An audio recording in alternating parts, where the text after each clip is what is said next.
ଏକ ପୁଅ ତାଙ୍କ ବୃଦ୍ଧ ପିତାଙ୍କୁ ରାତ୍ରି ଭୋଜନ ପାଇଁ ଏକ ସୁନ୍ଦର ରେଷ୍ଟୁରାଣ୍ଟକୁ ନେଇଗଲା। ଖାଇବା ବେଳେ ବୃଦ୍ଧ ପିତା ତାଙ୍କ ପୋଷାକ ଉପରେ ଅନେକ ଥର ଖାଦ୍ୟ ଢାଳିଥିଲେ।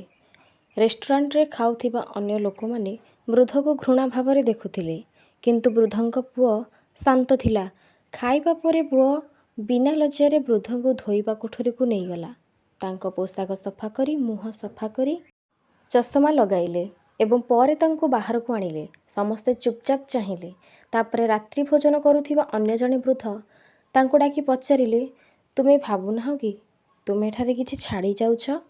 ପୁଅ ଉତ୍ତର ଦେଲା, ନା ସାର୍, ମୁଁ କିଛି ଛାଡ଼ି ନାହିଁ।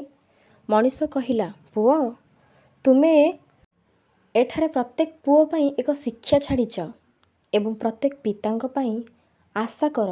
ଯଦି ତୁମେ ଚେଷ୍ଟା କର, ତୁମେ ଚାଲିବାକୁ ସମର୍ଥ ହେବ ନାହିଁ। ତୁମେ ଠିକ୍ ଭାବରେ ଖାଇବ ନାହିଁ।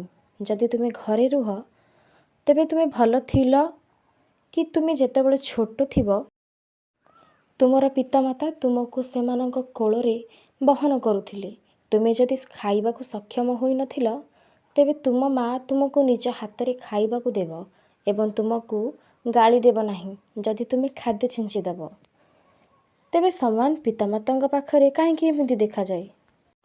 ବାପା ମା ଛୋଟବେଳେ ଆମ ପାଇଁ କେତେ କ'ଣ କରିଥାନ୍ତି, ହେଲେ ପିଲାମାନେ ବଡ଼ ହୋଇଗଲା ପରେ ସବୁ କିଛି ଭୁଲିଯାଆନ୍ତି।